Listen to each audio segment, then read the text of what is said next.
Corona जांच के लिए जो सबसे महत्वपूर्ण टेक्निक है, जो सबसे महत्वपूर्ण चर्चा में टेक्निक है और वास्तव में जो कंफर्म कर देता है कि कोरोना आपके अंदर है कि नहीं, वह है RT-PCR। तो RT-PCR में एक आजकल नया चर्चा हो रहा है। उस रिपोर्ट में लिखा होता है CT वैल्यू, जिसकी कि आमतौर पे रिपोर्ट्स में और डॉक्टर इस चीज को महत्व दे रहे हैं कि ये CT वैल्यू बहुत मायने रखती है। CT वैल्यू क्या है, इसको आसानी से समझ लेते हैं और कितना मायने रखता है कोरोना के इन्फेक्शन में, मरीज के जीवन के लिए कितना महत्वपूर्ण है, कोरोना ठीक होगा या नहीं, या आगे गंभीर रूप धारण करेगा, इसके लिए कितना महत्वपूर्ण है। इन चीजों को समझ लेते हैं। RT-PCR और CT वैल्यू क्या है। नमस्कार मित्रों, मैं हूं रणवीर और आप देख रहे हैं हमारा चैनल लाइफ मंत्रा।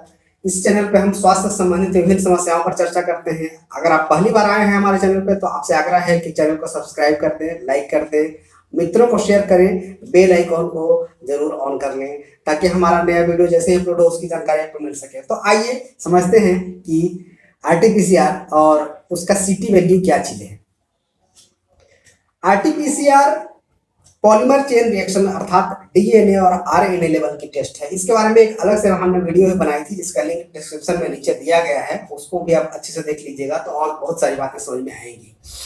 उसमें RT-PCR में थोड़ा सा भी बॉडी का जैविक मटेरियल अगर है, आमतौर पे जिस मशीन से ये कोरोना की जांच की जा रही है उसी मशीन से TB की जांच भी की जाती है, जैविक लिए हुए मशीन यूज होता है। यह टेक्निक अमेरिका की है, USA मेड मशीन आमतौर पे यूज करी जाती है, जिसको कि CB नेट कहते हैं। और ये जो कोरोना के लिए जांच हो रहा है ये उसी मशीन पर हो रहा है जिसका नाम दिया गया है RT-PCR।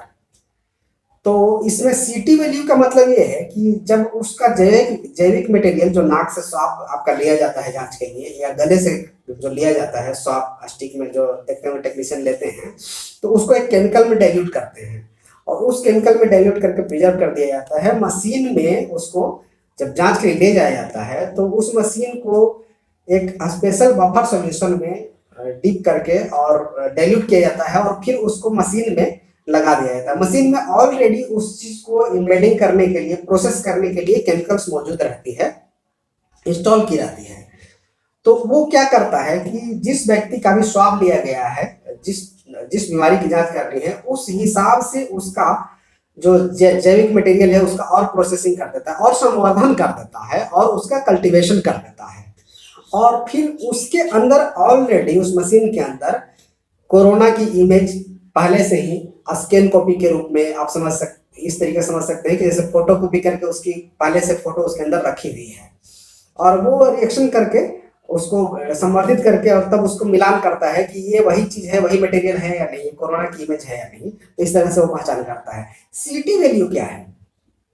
एक सैंपल की जांच में मशीन में सेट किया जाता है कि कितनी बार वह चेन रिएक्शन करा करके वो इमेज को वेरीफाई करेगा, इमेज को मैच करेगा।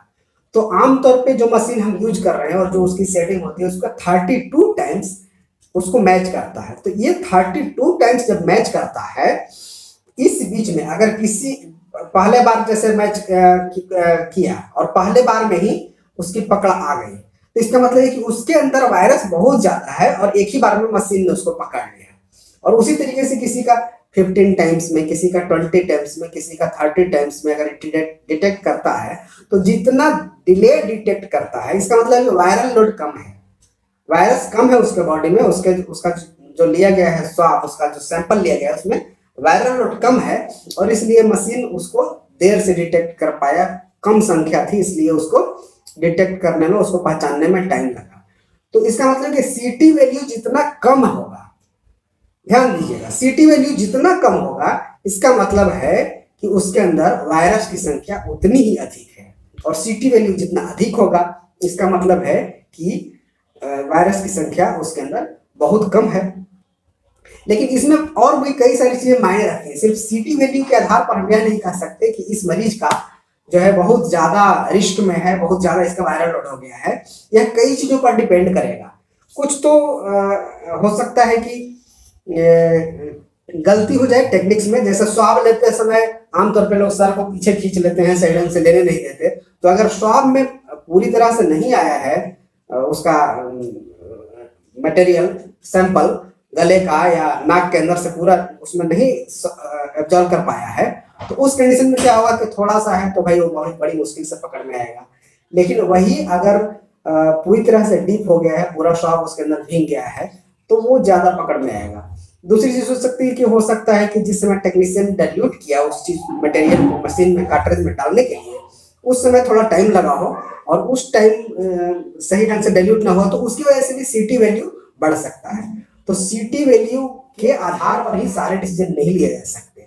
यह भी हो सकता है कि अभी नया नया इन्फेक्शन उस व्यक्ति को लगा हो कोरोना का, और अभी उसका वायरल लोड बहुत कम हो, अभी वायरस ने उतना विकराल रूप उसके बॉडी में धारण नहीं किया हो, इसलिए उसका सीटी वैल्यू ज्यादा आएगा। लेकिन वही अगर इन्फेक्शन का 5 दिन 6 दिन 7 दिन हो गया उस समय अगर आरटीपीसीआर कराया जाएगा, तो उस समय उसका सीटी वैल्यू जाहिर सी बात है कम आएगा, क्योंकि तब तक वायरल लोड उसका बढ़ चुका होगा। तो सिर्फ किसी व्यक्ति के सीटी वैल्यू के आधार पर यह डिसाइड नहीं किया जा सकता कि यह व्यक्ति कितना रिस्क में है। हाँ, ट्रीटमेंट के लिहाज से, डायग्नोसिस के लिहाज से, और उसको क्या डॉक्टर प्रिकॉशन लेगा, कितनी दवाइयाँ देगा, उस मायने में थोड़ा यह मायने रखता है कि सीटी वैल्यू क्या है और कितनी है। तो ये सीटी वैल्यू की बहुत ज़्यादा अहमियत नहीं है, और सीटी वैल्यू को देख करके घबराए नहीं, लेकिन ये जांच लगातार करवाई जा रही है और सीटी वैल्यू को फोकस कर रहे हैं। न्यूज़ में भी इस चीज़ को लगातार माइंड कराया जा रहा है। तो ये सीटी वैल्यू यही है। इस संबंध में अगर कोई क्वेश्चन हो, अगर आपके मन में कोई सवाल हो, तो डिस्क्रिप्शन में लिख दीजिए, सवाल का जवाब जरूर देंगे, जल्द से जल्द देंगे। बहुत बहुत धन्यवाद, नमस्कार। मित्रों, यूजफुल वीडियो लगातार आपको मिलते रहे, इसके लिए सब्सक्राइब बटन को दबा लें, लाइक कर दें ताकि हमको प्रोत्साहन मिले, अपने मित्रों संबंधियों को शेयर करें ताकि इस यूजफुल जानकारी का फायदा उनको भी मिल सके। साथ ही साथ बेल बटन को दबा लें ताकि जैसे ही यूजफुल वीडियो अपलोड हो उसकी जानकारी आपको तुरंत मिल सके।